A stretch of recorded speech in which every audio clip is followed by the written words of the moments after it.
Bonjour, bienvenue sur Ideos, le guide des voyageurs curieux qui aiment bien s'informer pour mieux voyager. Aujourd'hui, je vais vous proposer une bulle d'information concernant les parkings du parc de Kerka.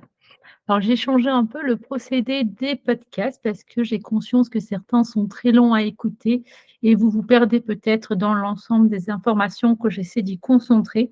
Donc, je me suis dit que j'allais faire des thèmes beaucoup plus courts, essayer de les aborder quand même de façon la plus complète possible pour répondre à vos questions.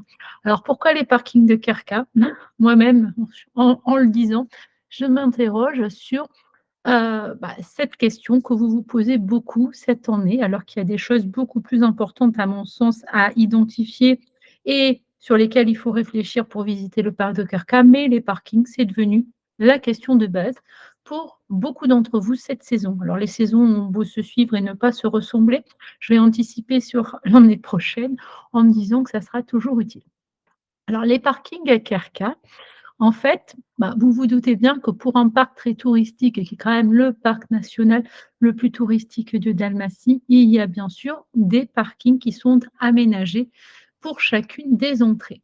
Alors s'il y a un questionnement à avoir, c'est: voulez-vous payer ou pas votre parking? Alors il n'y a qu'une situation dans laquelle on paie en réalité et ce n'est pas pour rien, c'est l'entrée depuis Skradin.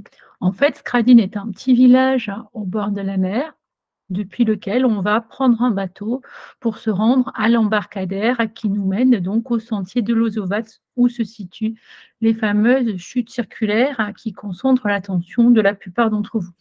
Comme c'est vraiment le point d'orgue du parc et que 90 des touristes s'en contentent, Skradin a quand même bien compris qu'il y avait un intérêt à commercialiser les parkings et donc propose soit un parking qui est censé être dédié donc à la visite du parc et qui se fait à la journée, donc c'est entre 10 et 12 € selon la saison, soit donc le paiement du parking dans le village, puisque, comme à peu près tous les villages, parce qu'en Croatie, les parkings sont payants quasiment partout, donc il y a un paiement possible à l'heure, qui est donc beaucoup plus économique. Ça va de 1 € à 1,50 € selon la période, encore une fois.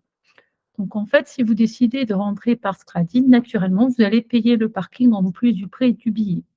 Le prix du billet est à 40 € en haute saison, il est à 24 en moyenne saison et après il est autour de 12 € ou 9 € en hiver. Donc en fait, c'est sûr que si vous voulez faire une économie, il faut éviter l'entrée de Skradin puisque c'est le seul lieu où l'on vous fera payer le parking.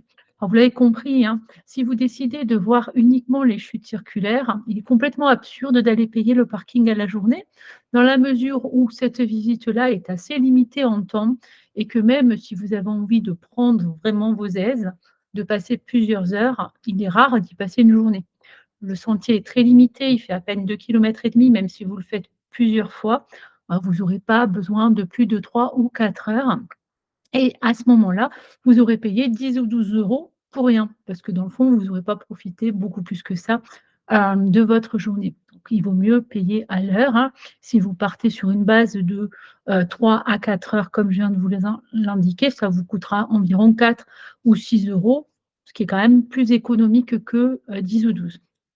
Déjà, c'est un moyen pour économiser et si vous ne voulez donc pas payer le parking, il faut renoncer à l'arrivée en bateau et il faut privilégier l'entrée de Lozovac, qui est un petit village à l'intérieur des terres, où donc vous allez pouvoir poser votre voiture dans un très grand parking aménagé près de la billetterie et emprunter un bus qui vous amène là aussi en bas, donc à l'entrée, pour emprunter le sentier de Lozovac.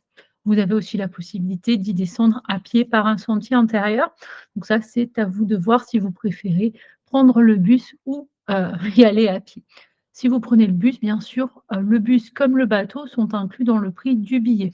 Donc pas de souci, là, on ne paie pas de supplément. Les parkings donc à Lozovac et à Rochkislapp, mais aussi dans les autres entrées beaucoup moins connues, comme Manojlovac. C'est les chutes, de Manojlovac assez spectaculaires que je vous conseille vraiment de voir tout au nord du parc. Tous ces parkings-là sont gratuits. Il n'y a pas plus simple en fait de comprendre que, chaque entrée est connectée avec un parking pour stationner et pour pouvoir aller explorer les lieux. Donc ça me semblait évident, mais pour beaucoup d'entre vous, ça a été un questionnement très récurrent, bien plus d'ailleurs que ce qu'il y avait à voir ou à faire. Donc voilà un peu pour les réponses. Donc, partant de là, si vous avez envie d'explorer le parc de façon beaucoup plus approfondie, c'est le conseil que j'essaie de soutenir, quelle que soit la période de l'année, il faut vraiment avoir une voiture et donc pouvoir se déplacer d'une entrée à l'autre. Pour beaucoup, il y a une confusion importante parce qu'il se représente un parc un peu comme celui de Plivitsé avec des sentiers où toutes les zones seraient connectées les unes aux autres et où il ne faudrait que faire de la randonnée. Ce n'est absolument pas ça. Le parc de Carca est immense. Il nécessite donc de rouler jusqu'à 120 kilomètres pour en faire le tour de façon satisfaisante, en empruntant donc des routes, qui sont les routes intérieures, de la Dalmatie. Comme ça, vous avez un aperçu de ces petites routes sinueuses qui sont quand même assez peu fréquentées, si ce n'est par les quelques habitants, des villages comme Pouliané, Kistiané qui sont à l'intérieur des terres. Donc si vous avez envie évidemment de découvrir cet environnement, essayer d'explorer chacune des entrées, le mieux qu'il y a à faire, c'est de se rendre d'une zone à l'autre du parc. Je vais vous faire un petit partage d'écran pour vous montrer déjà un peu l'organisation, de manière à ce que vous compreniez complètement la façon dont est organisé ce parc, parce que c'est aussi comme ça que vous allez bien pouvoir identifier. Donc ici, vous avez Schradin, le fameux village où vous allez peut-être payer le parking et vous empruntez le bateau pour vous rendre à Schradin Ski Book. Ici, vous avez Lozovac, donc les deux sont à peu près à 15-20 km de Šibenik qui est ici. Et ensuite, donc, à Lozovac, l'accès au parking est gratuit. De même que les toilettes, je le précise parce qu'il y a des lieux où les toilettes pourraient être payantes, mais à Lozovac, par exemple, ça ne l'est pas. Donc ici, vous avez donc la possibilité de voir les chutes circulaires qui sont en général l'attraction qui vous a amené. Et donc après, vous allez pouvoir rejoindre ici Roskilde, qui est environ à 20 km également, par ces petites routes comme vous voyez ici. Quand vous allez identifier les lieux à visiter, comme ici, donc Roskilde, vous avez la possibilité de découvrir une autre zone de la rivière. Vous le comprenez, à 20 km, ça n'est pas faisable à pied. Donc, ça signifie que vous prenez votre voiture et que vous vous rendez à l'autre entrée, que vous la déposez au parking en question, que vous rejoignez donc l'accès, que là aussi, vous allez bien visualiser sur le terrain. Donc, il n'y a pas la peine de savoir à quoi ressemble un parking. J'imagine que vous avez quand même une petite idée à ce sujet. Il y a néanmoins des zones qui sont hors entrée, c'est-à-dire vraiment des accès qui permettent de voir des points de vue panoramiques très, très jolis, comme ici le point de vue de Vidikovac, qui est un beau belvédère pour avoir un aperçu sur l'îlot de Vizovac, par exemple. Et donc, il est séparé de l'entrée de Rochkislav. C'est quand même plusieurs kilomètres, donc on n'y va pas à pied, là aussi en voiture. Vous allez pouvoir indiquer Vidikovac pour localiser les lieux. Vous allez remarquer un espace aménagé vaguement en parking où vous déposez votre voiture pour pouvoir vous rendre à travers champs vers le belvédère. Et c'est exactement la même chose ici du côté de Bilouzitz-Kabouk. Vous avez des entrées qui ont des noms donc, qui correspondent en général à la ville ou au village le plus proche, ici Kistanier, qui vous permet d'accéder au monastère de Kirka, au canyon et à certaines forteresses comme Trojane, Bogochine et Nesven. Et vous avez ici Pouliané, qui est un autre village. C'est donc le point d'entrée, on va dire, vers les accès qui vous mènent aux divers points d'intérêt comme le site de Bournoum, les chutes de Manoilovat et Bilouzitz-Kabouk, entre autres. Ça signifie que vous n'allez pas déposer votre voiture à Pouliané, comme on se le représenterait peut-être quand on parle de l'entrée, mais que vous allez donc rejoindre Pouliané, ensuite vous rendre vers chaque site avec votre voiture et la déposer dans le parking aménagé pour chacun d'eux.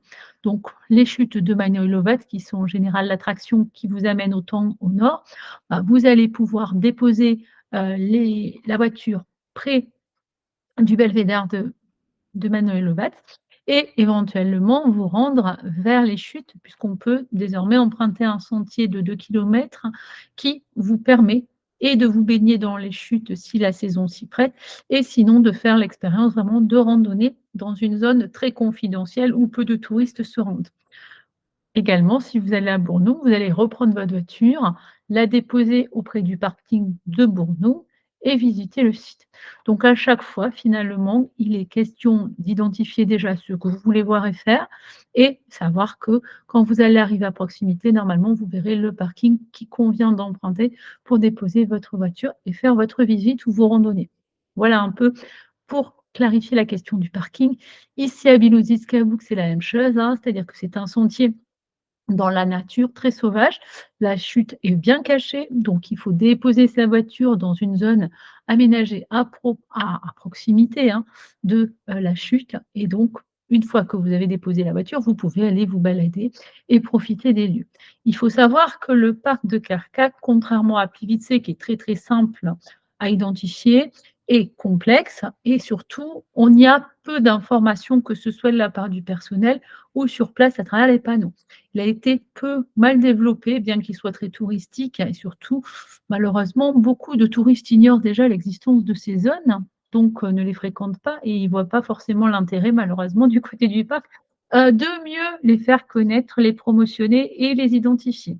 Moi, j'essaie vraiment, de faire en sorte que les voyageurs découvrent, le parc en essayant de prendre aussi la mesure de cette nature, la diversité pour garantir le maximum d'expérience, surtout quand on aime la randonnée, parce qu'il y a beaucoup, beaucoup à faire. Ce n'est pas pour rien d'ailleurs qu'on conseille plutôt 2 à 3 jours dans la zone plutôt qu'une journée, parce qu'elle le mérite largement entre toutes les forteresses, toutes les zones de randonnée quand on est un fan, de ce genre d'activité, ben, on en prend plein la vue et en fait, c'est beaucoup plus varié qu'à Plivice où il suffit de choisir finalement un sentier ou un autre et où on se promène au bord de lac ou dans les forêts. Là, on est quand même obligé d'être très actif dans sa réflexion et de comprendre comment le parc fonctionne pour l'explorer au mieux.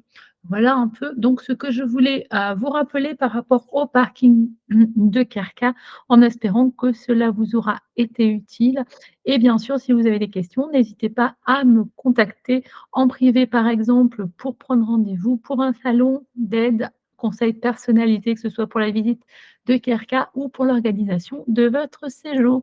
Merci beaucoup, à très bientôt et surtout restez curieux.